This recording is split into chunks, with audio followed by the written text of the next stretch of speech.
Hola, bueno, en esta serie de videos vamos a estar hablando sobre una idea que para todos es bastante familiar, que es la idea de la democracia. Aún así vamos a ver que esta idea familiar tiene una serie de historias y de particularidades que normalmente no conocemos, de las que no somos conscientes, y señalan unas características puntuales de esta tradición, unas diferentes propuestas que tiene, y posteriormente vamos a ver qué oportunidades y qué riesgos tienen estas diferentes tradiciones. Vamos a hablar en estos primeros videos sobre la tradición republicana y la tradición democrática. Vamos a ver que estas dos tradiciones componen y construyen las democracias contemporáneas en las que habitamos actualmente. Así que comencemos.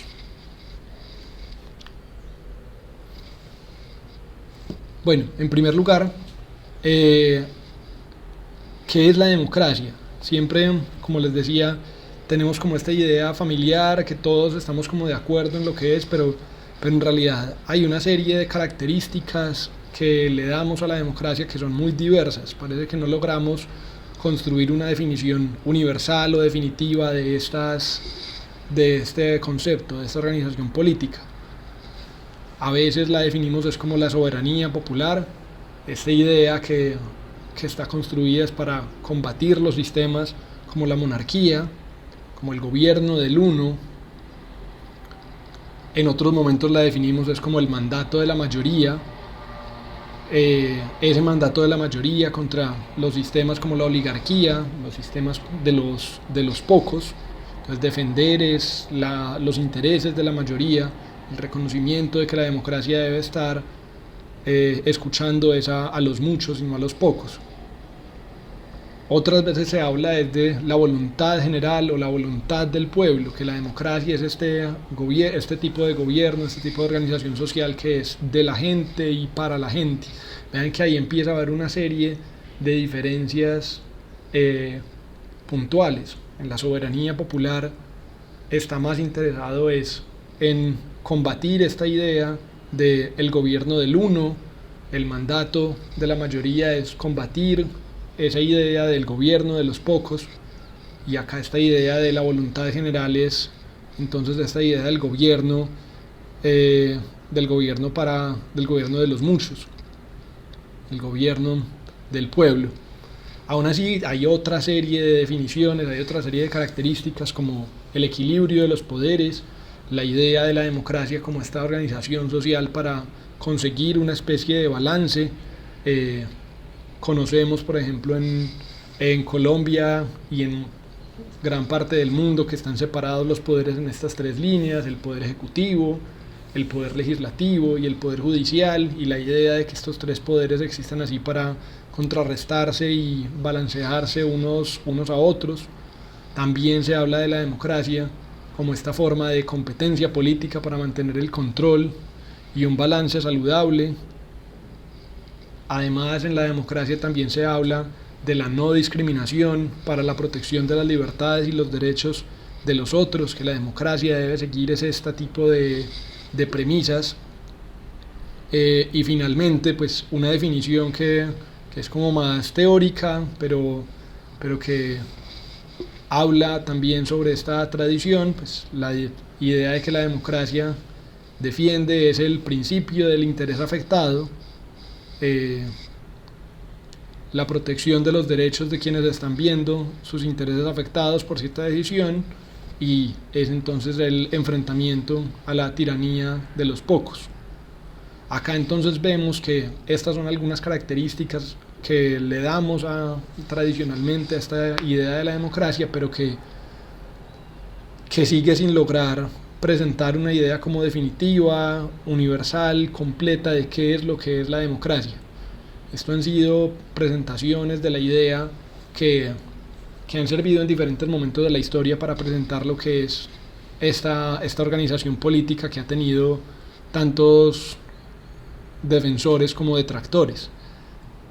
Dos de los principales detractores han sido Platón y Alexis de Tocqueville. Vamos a ver por qué. Platón,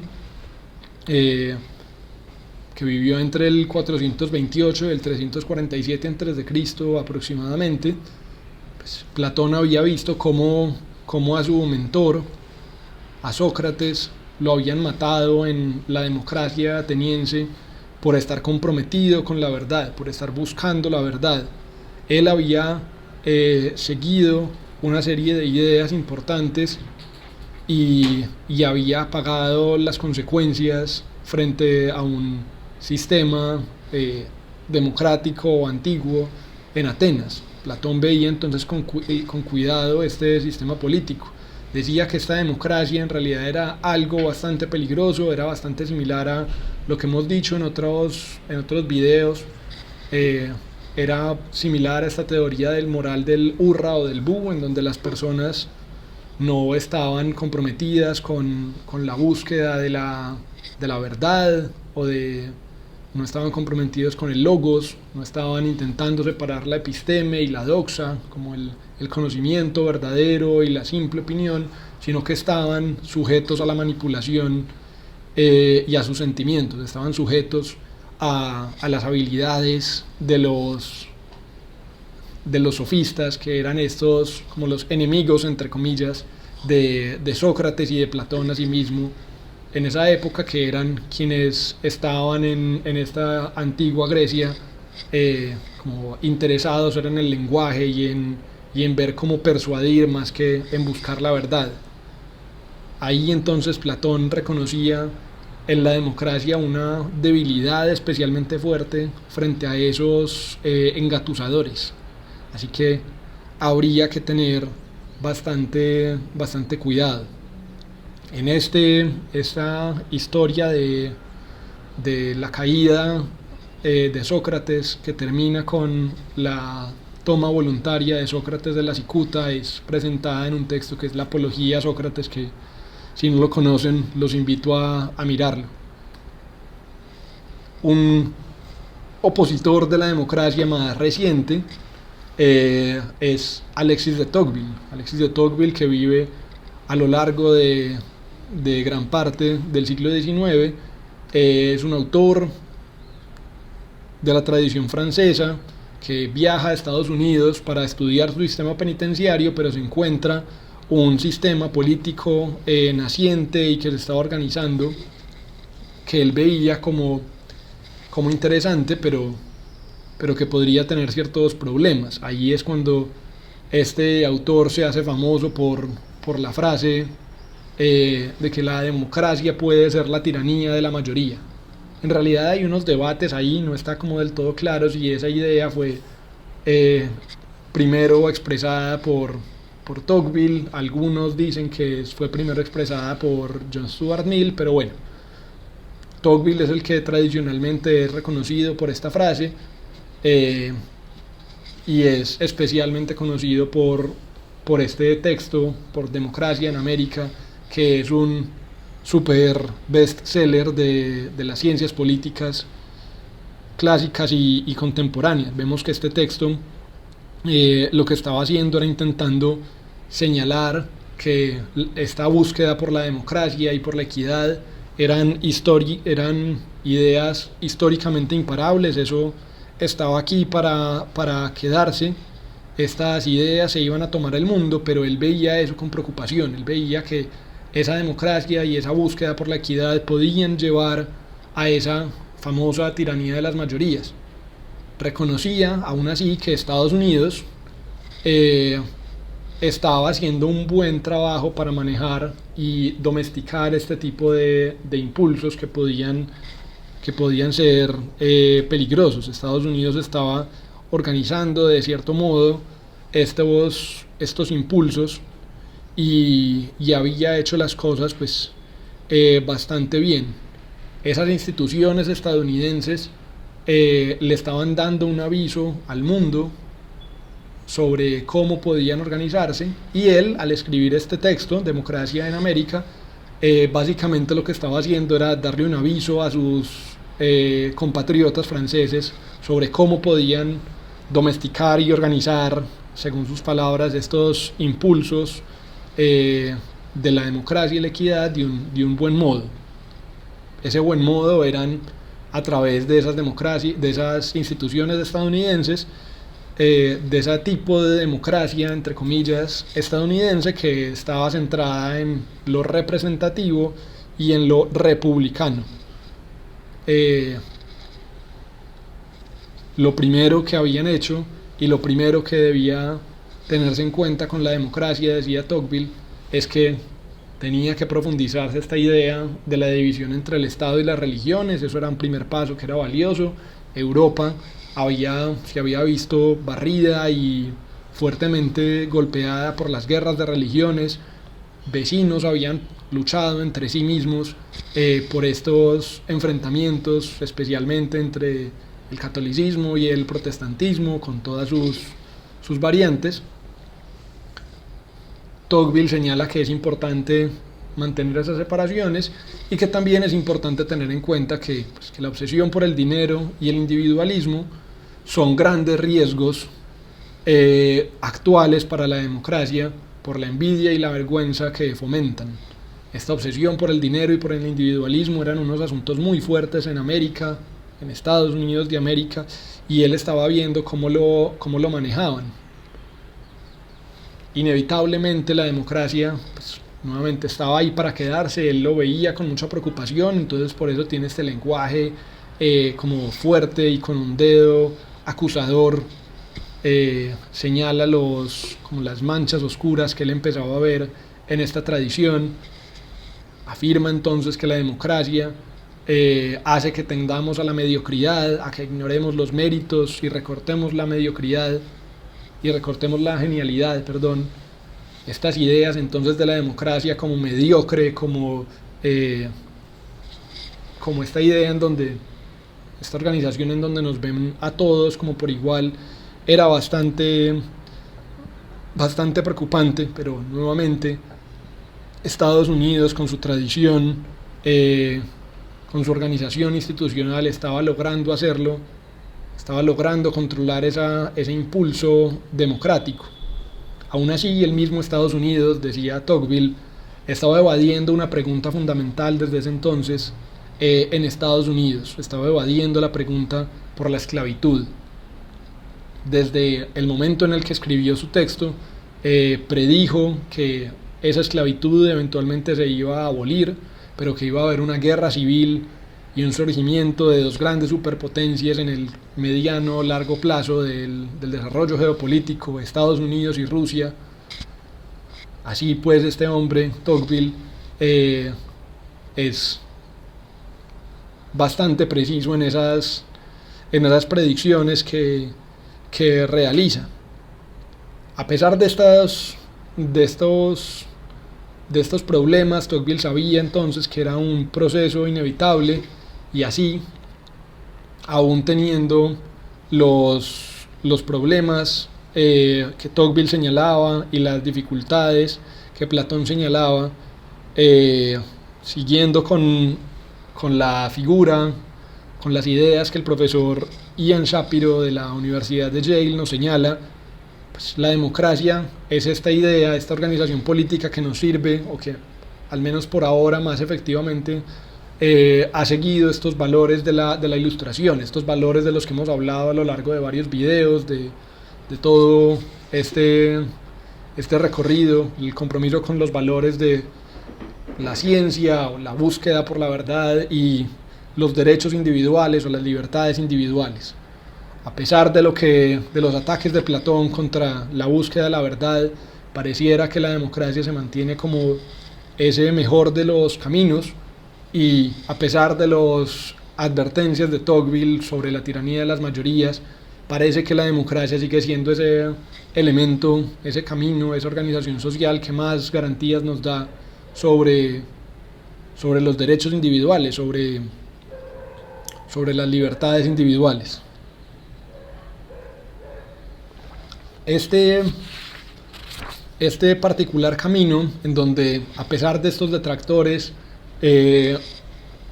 nos mantenemos, o el mundo parece mantenerse firme con la democracia, es producto de dos grandes tradiciones que han convergido y que se han unido. Vamos a ver en este video la tradición republicana. Vamos a ver cómo la historia de Estados Unidos nos da cuenta de esa tradición republicana en su organización inicial, y en un próximo video vamos a ver sobre la tradición democrática. Vamos a ver que estas dos ideas, estas dos grandes tradiciones componen las democracias contemporáneas. Acá entonces comenzamos la historia de la democracia norteamericana y la tradición republicana con los papeles federalistas, con estos famosos textos que eran una serie de ensayos publicados por algunos de los conocidos como padres fundadores de Estados Unidos. Fueron unos textos que eran unos textos anónimos publicados en unos periódicos de Nueva York para apoyar esa naciente constitución y ese nuevo Estado federal que estaba intentando aparecer en Estados Unidos. Esa constitución había sido escrita en Filadelfia, pero debía ser ratificada en los diferentes estados, y bueno, esto no era una tarea nada sencilla. Tenían que hacer muchos esfuerzos para lograrlo y para lograr esa aprobación. Y uno de esos estados, uno de los estados más importantes y claves para ese proceso era el estado de Nueva York. Por eso allí fue en donde se comenzaron a publicar, pero pues luego tuvo influencia en el resto de estados también. Este gobierno federal que estaban haciendo, este gobierno central, era bastante débil, no tenía la capacidad de cobrar impuestos ni de reclutar ejércitos como así lo tenían los estados. Entonces tenían que hacer este esfuerzo por construir esta noción de nación colectiva, persuadir y presentar por qué esta organización social en una organización federal basada en una tradición republicana, de la cual ya veremos las características, era el mejor de las organizaciones. Estos textos fueron principalmente escritos, como les dije, como de forma anónima, entre comillas, bajo un seudónimo que era el seudónimo de Pluvius, un famoso cónsul romano a quien se le reconoce tradicionalmente por haber sido quien restauró la República Romana en un momento. James Madison, Alexander Hamilton y John Jay son los principales escritores de estos papeles federalistas. El primero de ellos, James Madison, fue el cuarto presidente de Estados Unidos. Alexander Hamilton fue el creador del primer Banco Nacional, y John Jay fue otro importante político estadounidense que aportó en estos textos. Aquí en estos textos ellos afirmaban, así como los padres fundadores del país, afirmaban que ellos estaban estaban fundando un país que no era una democracia pura, tal cual, sino que era una república no tiránica. Era este modelo de república no tiránica el que ellos estaban defendiendo. Esta república no tiránica estaba basada en un concepto central, el cual expone de buen modo James Madison. Este concepto central es el concepto de las facciones. Las facciones en esta tradición republicana son un grupo que puede tiranizar a otros. Puede haber facciones mayoritarias y minoritarias. Madison escribe en el Federalista número 10 que por facción entiendo cierto número de ciudadanos, estén en mayoría o en minoría, que actúen movidos por el impulso de una pasión común o por un interés adverso a los derechos de los demás ciudadanos o a los intereses permanentes de la comunidad considerada en conjunto. Esta idea, esta organización social, este fenómeno de las facciones no puede eliminarse, no nos podemos deshacer de él, hace parte de la naturaleza humana, los tenemos que aceptar y reconocer, tenemos que entender que nos construimos, nos buscamos quienes están como de acuerdo con nosotros, quienes tienen unos mismos intereses, y nos aliamos con ellos para buscar esos intereses. esa organización, esas facciones no necesariamente están pensando siempre en el bienestar de la inmensa mayoría, sino en los intereses de esos grupos específicos. La democracia ateniense, esta idea antigua, había intentado presentar una organización social sin esas facciones, ignorando esas facciones. Lo había intentado hacer poniendo unas fronteras claras de quiénes eran sus ciudadanos y quiénes podían participar. Había dicho que los extranjeros no contaban, ni las mujeres, ni los niños, ni los esclavos, intentando organizar como una democracia más limitada para ver si lograban de ese modo como controlar estos impulsos naturales, dirían los padres federalistas, los padres fundadores de Estados Unidos, y falló, y por eso finalmente pues había sido más estable y exitoso la República Romana, a quienes ellos estaban intentando como asemejar, estaban intentando ver cuáles habían sido esas lecciones aprendidas de la democracia ateniense y volver algunas ideas de esa República Romana, mezclarlas un poco, actualizarlas y ver cómo podían organizarse mejor. En la democracia cada facción persigue entonces su propio interés a costa de los demás y tenemos que organizar una serie de instituciones para que esto funcione adecuadamente. Hay dos posibilidades frente a estas facciones: que haya una facción mayoritaria siempre permanente. Esa sería la primera de las opciones, esa sería el peor de los escenarios posibles para ellos. En ese escenario solamente hay dos facciones, una más grande que otra, una que siempre domina a la otra. Allí es donde estaría la tiranía de la mayoría mencionada por Tocqueville. Esto generaría una serie de frustraciones importantes ante esa facción minoritaria que nunca podría llegar al poder, que nunca podría adelantar sus intereses, sus agendas.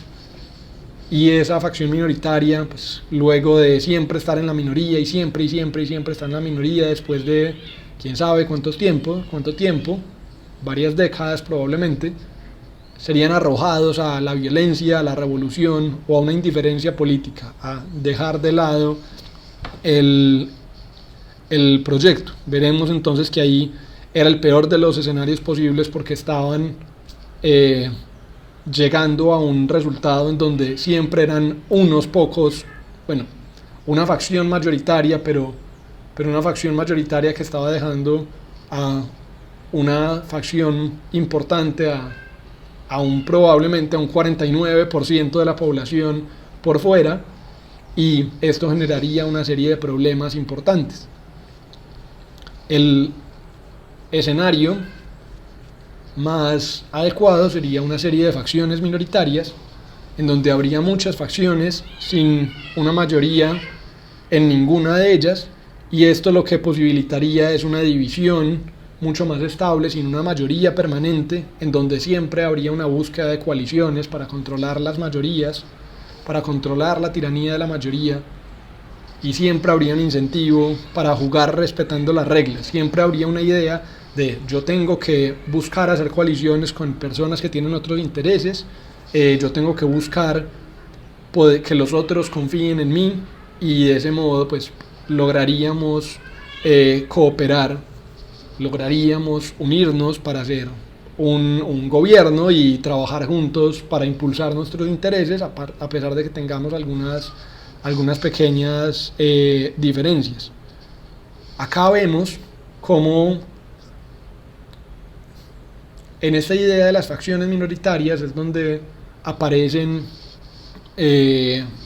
como un llamado a que es más estable una sociedad grande, un estado grande, en donde haya muchas facciones, donde no haya solo unos pocos grupos, donde no haya solo dos grandes facciones, que una sea la mayoritaria y una la minoritaria, sino que haya muchas facciones diferentes que estén en constante transformación, en constante cambio, para así estar siempre revisando que las cosas se estén haciendo bien, que se estén haciendo diferentes coaliciones y se esté moviendo el control político y el poder político de forma permanente. Este era el llamado entonces a una república grande, que era mejor para una democracia más estable, una república grande de una gran población, así como Estados Unidos garantizaba en su visión que iba a haber muchas facciones diferentes que iban a estar controlándose mutuamente, iban a estar más estables mutuamente para garantizar que estos poderes políticos estuvieran como estables y haciendo las cosas bien. Vean que acá hay un llamado a que no haya solamente dos grandes partidos monolíticos, sino que haya dentro de esos partidos o dentro de una multiplicidad de partidos diferentes intereses, diferentes facciones. En Estados Unidos vemos actualmente cómo hay un gran partido republicano y un gran partido demócrata, unos pequeños partidos secundarios, pero dentro de estos partidos hay muchos lineamientos y muchos fraccionamientos diferentes, hay incluso secciones de esos partidos que a veces votan con el bando contrario.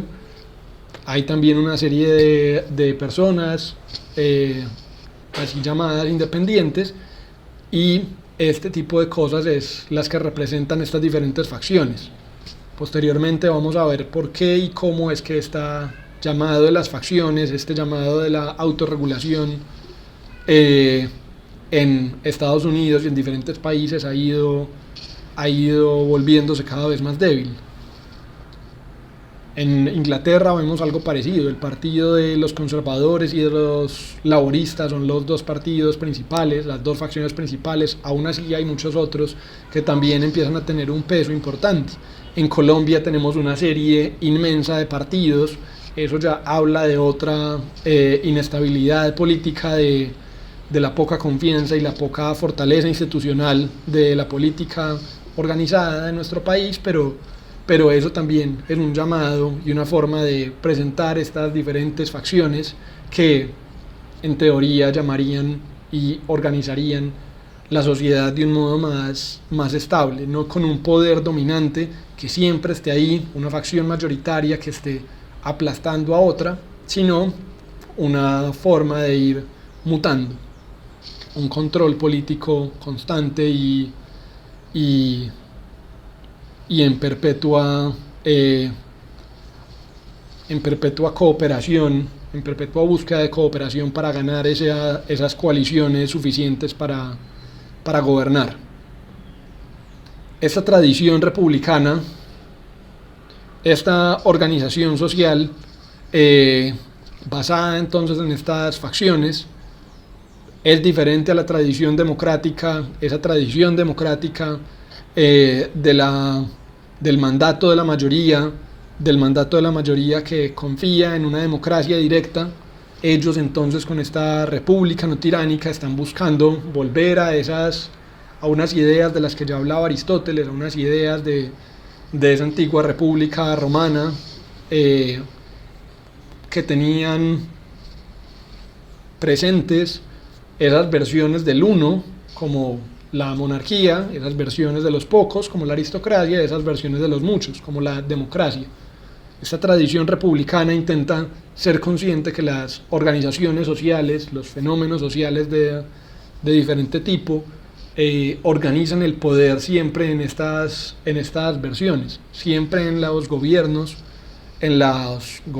amplios hay unas organizaciones sociales de lo uno, de los pocos y de los muchos. La tradición republicana intenta presentar una organización institucional que le dé piso a esos fenómenos que son creados por las facciones que buscan sus diferentes intereses, no van a creer en la democracia directa, sino en la república no tiránica, van a confiar en unas instituciones fuertes, en una serie de equilibrios de poderes para lograr esta estabilidad. Aún así, Madison en los papeles federalistas escribe este texto un poco llamando a y siendo consciente de por qué tanto problema con esto, por qué este enredo con organizar la sociedad así no será entonces problemático. Y escribe Madison: pero la mayor seguridad contra la concentración gradual de los diversos poderes en un solo departamento reside en dotar a los que administran cada departamento de los medios constitucionales y los móviles personales necesarios para resistir las invasiones de los demás. La ambición debe ponerse en juego para contrarrestar a la ambición. Ellos acá son como de una realidad política y conscientes de algunos elementos, digamos, de la psicología humana. La ambición estaba ahí, la ambición podía tomarse el poder y podía corromper estas organizaciones. Lo que debíamos hacer era entonces que la ambición contrarrestara la ambición. El interés humano debe entrelazarse con los derechos constitucionales del puesto. Quizás pueda reprochársele a la naturaleza del hombre el que sea necesario todo esto para reprimir los abusos del gobierno. Pero ¿qué es el gobierno sino el mayor de los reproches a la naturaleza humana? Si los hombres fuesen ángeles, el gobierno no sería necesario. Si los ángeles gobernaran a los hombres, saldrían sobrando lo mismo las contralorías externas que las internas del gobierno. Al organizar un gobierno que ha de ser administrado por hombres, para los hombres, la gran dificultad estriba en esto. Primeramente, hay que capacitar al gobierno para mandar sobre los gobernados y luego obligarlo a que se regule a sí mismo. El hecho de depender del pueblo es, sin duda alguna, el freno primordial e indispensable sobre el gobierno. Pero la experiencia ha demostrado a la humanidad que se necesitan precauciones auxiliares. Acá entonces Madison está diciendo: si confiamos, si tenemos que confiar en el pueblo, esto sí es una organización del pueblo, para el pueblo y por el pueblo, pero la historia, y acá hay un guiño muy claro a la historia reciente de la Revolución Francesa, este primer gran brote al que se señala como gran hito de la democracia moderna. Esta búsqueda democrática francesa había terminado con las calles de Francia llenas de sangre y había terminado con la guillotina. Tenía una serie de problemas, había que tener unas precauciones sobre cómo el pueblo, pues así como lo decía Tocqueville, puede ser manipulado, puede ser persuadido de hacer cosas que podrían ir en contra de sus propios intereses a futuro. ¿Cómo podríamos controlar esto? ¿Cómo podríamos controlar ese tipo de problemas? Pues poniendo en juego la ambición contra la ambición, controlando unas facciones con otras, entendiendo cómo teníamos que presentar una organización de lo uno, de los pocos y de los muchos, y que se contrarrestaran entre ellas mismas. Acá es donde la tradición republicana se centra en que las instituciones, una serie de instituciones es lo importante, y vamos a ver cuáles es que son, al menos las más representativas, las que en Estados Unidos surgieron y las que el resto del mundo ha empezado a adoptar de uno u otro modo, de forma parcial o total. En primer lugar aparecieron esta declaración de los derechos, esas famosas primeras 10 enmiendas de la Constitución.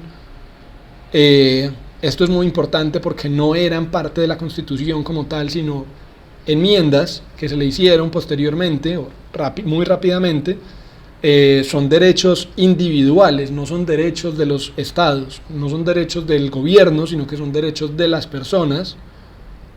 Asimismo aparece luego la separación de los poderes.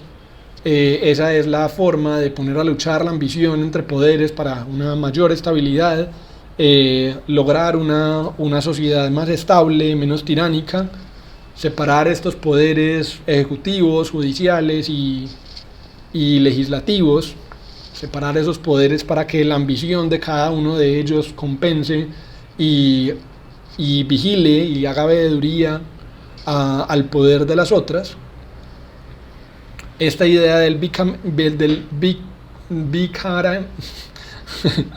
bicameralismo, casi que no, esta idea del bicameralismo, en donde están presentes la Cámara de Representantes y el Senado, esta idea del Congreso amplio con dos casas diferentes por donde pasan una serie de leyes, donde hay diferentes formas de elección a sus representantes y donde cada uno de ellos, en cada una de estas casas se pasan unos debates de forma paralela y distinta. Hay algunos que ven en este bicameralismo una forma de legislación mucho más profunda y adecuada, una forma de organización que permite poner la ambición, controlar la ambición de forma diferente, garantizar la estabilidad de forma más adecuada, asegurarse de la legitimidad de las leyes. Otras personas lo ven es como una especie de embotellamiento vehicular donde ninguno de nosotros se mueve, donde siempre estamos ahí amarrados en una serie de debates infinitos donde no logramos avanzar. Este bicameralismo es complementado por una cosa que han llamado los requisitos de las supermayorías. Una serie de cambios solamente pueden hacerse en las constituciones si al menos 2/3 partes de ambas cámaras, de ambas casas, la Casa de Representantes y la del Senado, pasan estos, como que se ponen de acuerdo previamente en estos asuntos. Estos asuntos incluyen cosas como la reforma a la Constitución, estas enmiendas como la Declaración de los Derechos, por ejemplo. Vean que todo esto es una serie de instituciones diferentes, de formas políticas que están ahí para posibilitar la reforma de la organización social dentro de sí misma, pero con controles, con obstáculos, con protocolos como delimitados, importantes, que garantizan que no haya un abuso muy radical de una de las facciones. Están organizando cómo una facción, así sea minoritaria, puede controlar a otra facción. Y finalmente, esta tradición republicana se centra en gran medida en el federalismo, en esta organización social, política, en donde el gobierno central no es el que más fuerza tiene, sino que es los gobiernos estatales. La separación del gobierno, del país, del Estado-nación, está dividida por gobiernos estatales que tienen una autorregulación muy fuerte y se presentan entonces como si en estas constituciones y si en estos derechos, en estas enmiendas, no hay explícitamente unos derechos que hagan referencia a que son potestad del gobierno central, pues se asume que son de los gobiernos estatales. De este modo hay una defensa fuerte de los gobiernos locales, de la fortaleza local de los estados para controlar ese posible dominio, esa posible tiranía de un gobierno central que se imponga a las minorías, se imponga a los estados. Y de este modo, pues, esta serie de instituciones están ahí para controlar ese impulso de la tiranía, para controlar que no se tome el Estado central un control absoluto, un centralismo dañino en su mirada.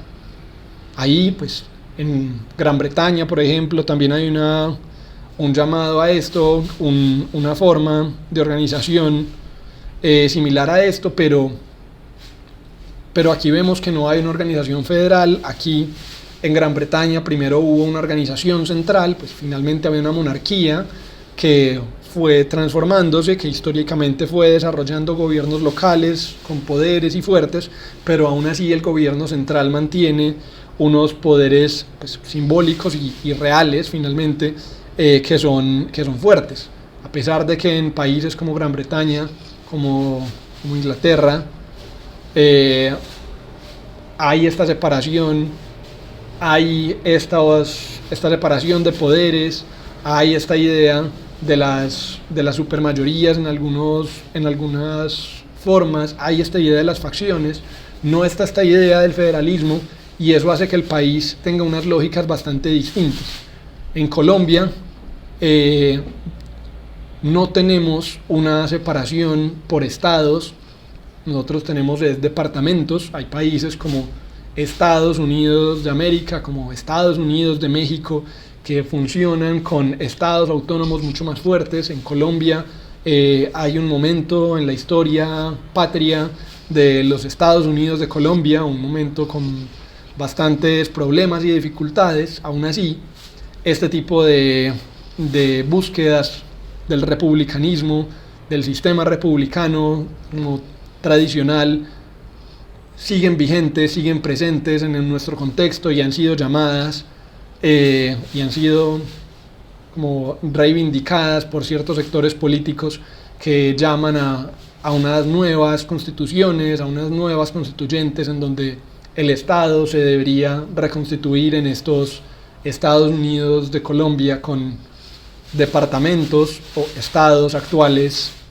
más independientes, contra un centralismo problemático de la capital, de Bogotá, o de las ciudades principales como Medellín, como Cali, como Cartagena, como Barranquilla.